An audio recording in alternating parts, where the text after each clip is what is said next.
2020년 7월 20일 월요일 큐티 생명의 삶 오늘의 본문 로마서 1장 8절부터 17절까지 말씀입니다. 먼저 내가 예수 그리스도로 말미암아 너희 모든 사람에 관하여 내 하나님께 감사함은 너희 믿음이 온 세상에 전파됨이로다. 내가 그의 아들의 복음 안에서 내 심령으로 섬기는 하나님이 나의 증인이 되시거니와 항상 내 기도에 쉬지 않고 너희를 말하며 어떻게 하든지 이제 하나님의 뜻 안에서 너희에게로 나아갈 좋은 길 얻기를 구하노라. 내가 너희 보기를 간절히 원하는 것은 어떤 신령한 은사를 너희에게 나누어 주어 너희를 견고하게 하려 함이니 이는 곧 내가 너희 가운데서 너희와 나의 믿음으로 말미암아 피차 안위함을 얻으려 함이라. 형제들아, 내가 여러 번 너희에게 가고자 한 것을 너희가 모르기를 원하지 아니하노니 이는 너희 중에서도 다른 이방인 중에서와 같이 열매를 맺게 하려 함이로되 지금까지 길이 막혔도다. 헬라인이나 야만인이나 지혜 있는 자나 어리석은 자에게 다 내가 빚진 자라. 그러므로 나는 할 수 있는 대로 로마에 있는 너희에게도 복음 전하기를 원하노라. 내가 복음을 부끄러워하지 아니하노니 이 복음은 모든 믿는 자에게 구원을 주시는 하나님의 능력이 됨이라. 먼저는 유대인에게요 그리고 헬라인에게로다. 복음에는 하나님의 의가 나타나서 믿음으로 믿음에 이르게 하나니 기록된 바 오직 의인은 믿음으로 말미암아 살리라 함과 같으니라. 아멘.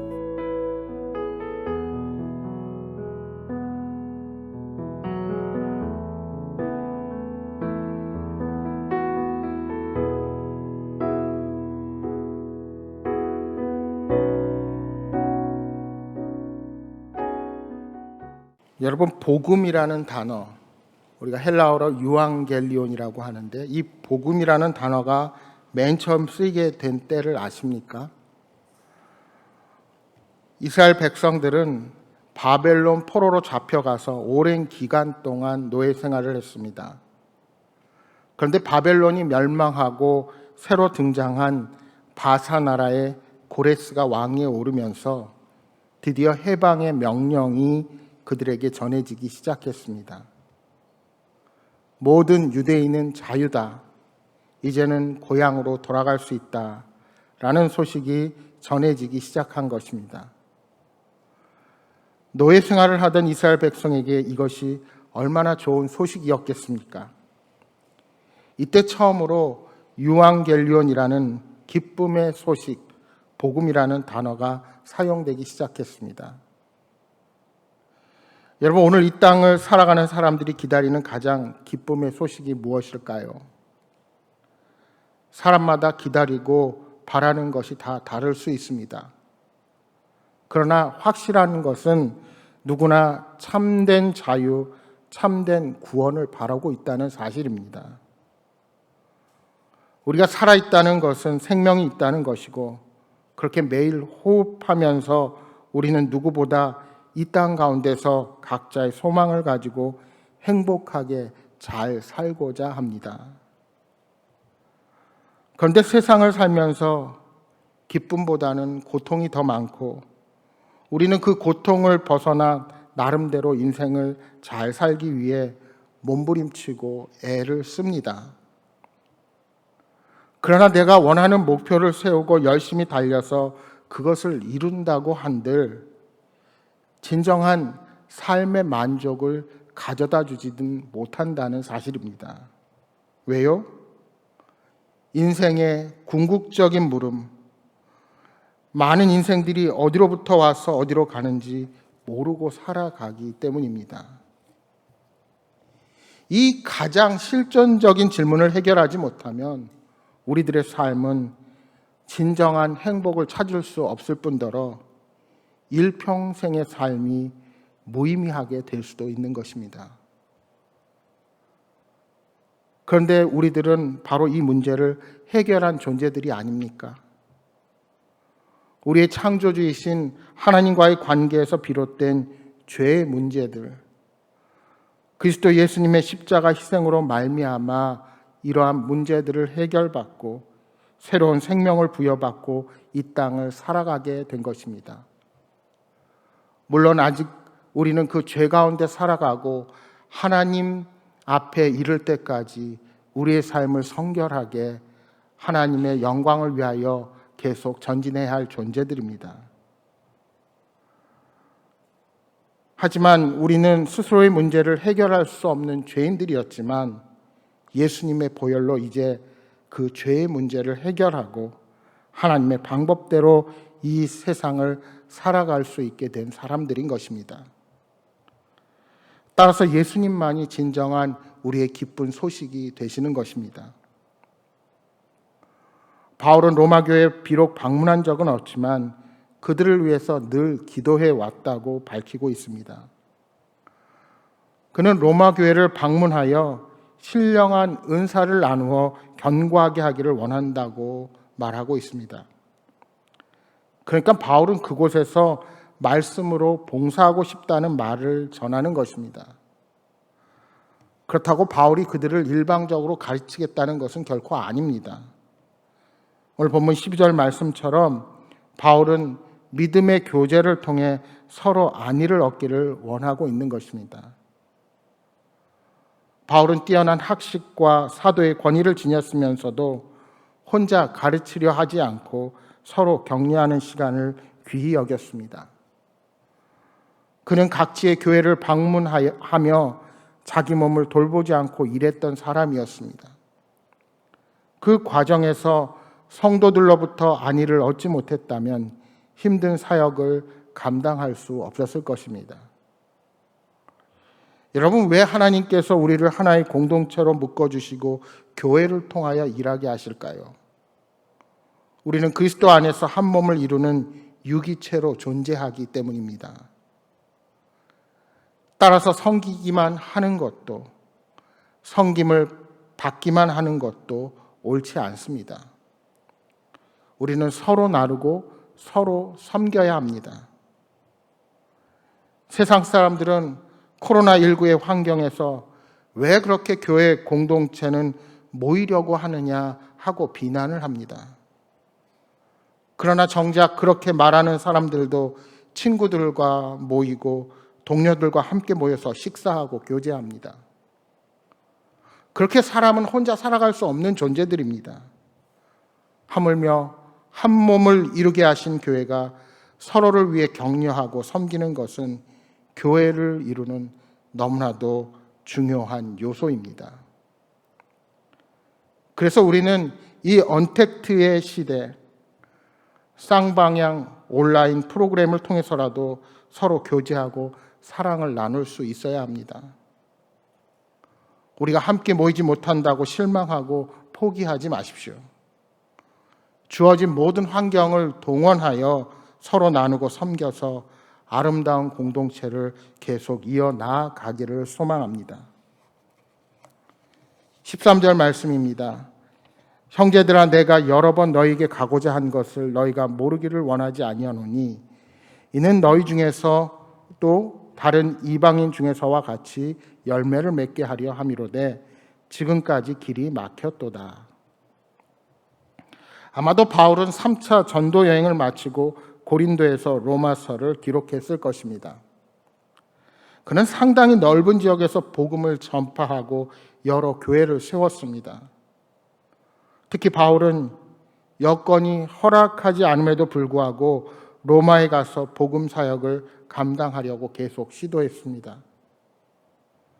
그렇게 한 이유는 당대의 철학으로 교육을 받은 헬라인이나 어리석다고 취급당했던 헬라인 이외에 모든 사람들에게 바울 자신이 빚을 졌다고 생각했기 때문입니다.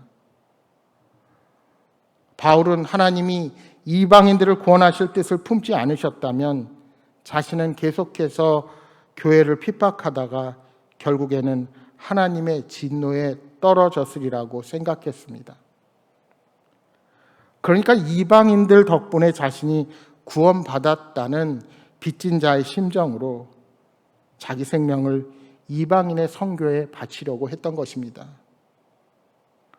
따라서 우리 또한 이러한 복음의 빚진 마음을 가지고 교회를 섬기고 다른 지체들을 섬기는 자들이 되어야 합니다. 여러분, 사실 저와 여러분이 같은 한반도 안에서도 이 남쪽이 아닌 저 북쪽 땅에서 태어났다고 생각해 보십시오.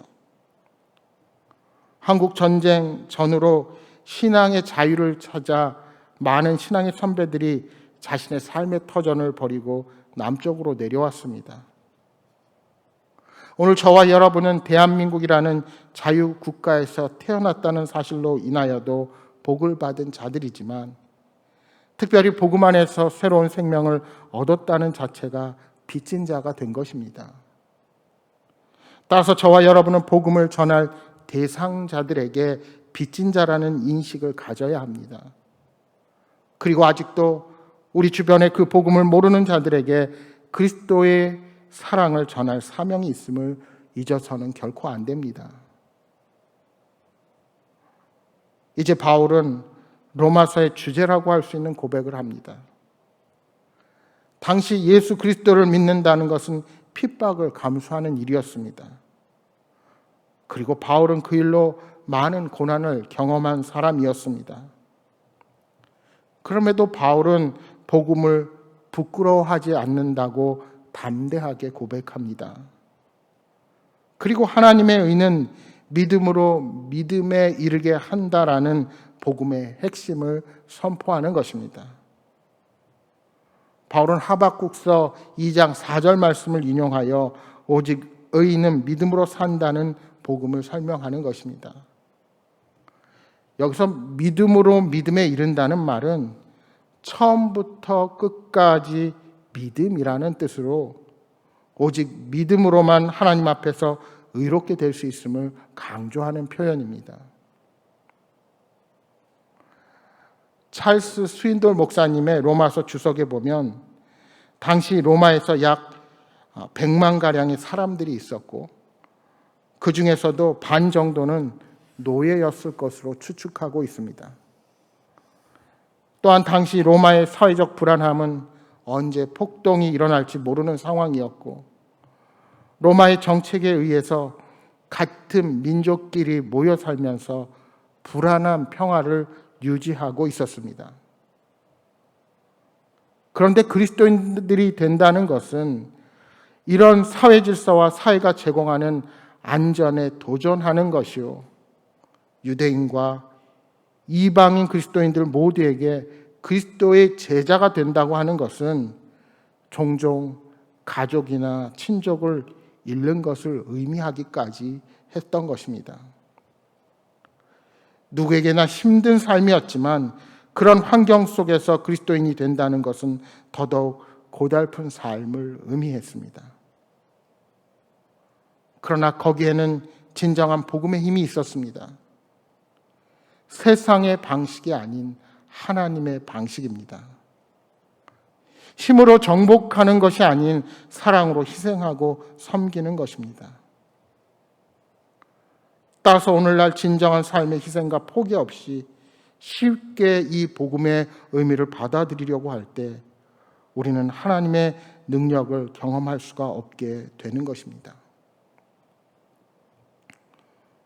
우리는 진노를 받을 만한 심각한 죄인이고 우리의 어떤 노력으로도 의를 얻을 수 없으며 하나님이 보내신 예수 그리스도의 십자가와 부활을 받아들이는 것 외에 우리에게 다른 구원의 길이 없다는 것을 있는 그대로 믿고 전해야 합니다. 여러분, 그 어느 때보다도 지금의 바이러스의 사태에서 우리 믿는 자들이 위축되고 힘들어하고 있습니다. 까닭을 모를 사회적인 비난 때문에 더더욱 교회 나오기 힘들어하는 분들도 계십니다.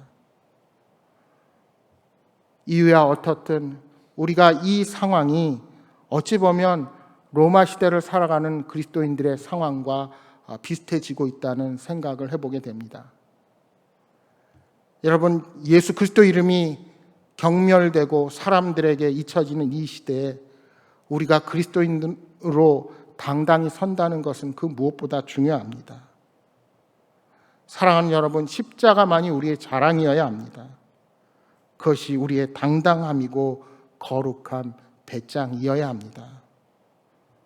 사랑하는 여러분, 날마다 복음을 자랑하며 서 있는 자리가 어디든지 복음의 능력을 경험하며 살아가시는 복된 삶이 되시기를 주님의 이름으로 축복합니다.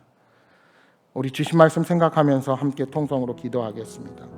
죄 가운데 죽을 수밖에 없었던 우리에게 독생자 예수 그리스도를 보내주셔서 새로운 삶을 허락하시니 감사를 드립니다. 이 사랑의 빚진 자로 교회와 세상을 섬기며 복음을 전하는 자가 되게 하여 주옵소서. 이 한 주간 삶의 자리를 지켜주셔서 우리가 서 있는 곳에서 하나님의 복의 통로로 사용되는 귀한 한 주가 되게 하여 주옵소서 하고 기도하시기 바랍니다. 또한 여러분 가져오신 간절한 기도의 제목들 놓고 기도하시다가 돌아가시기 바랍니다.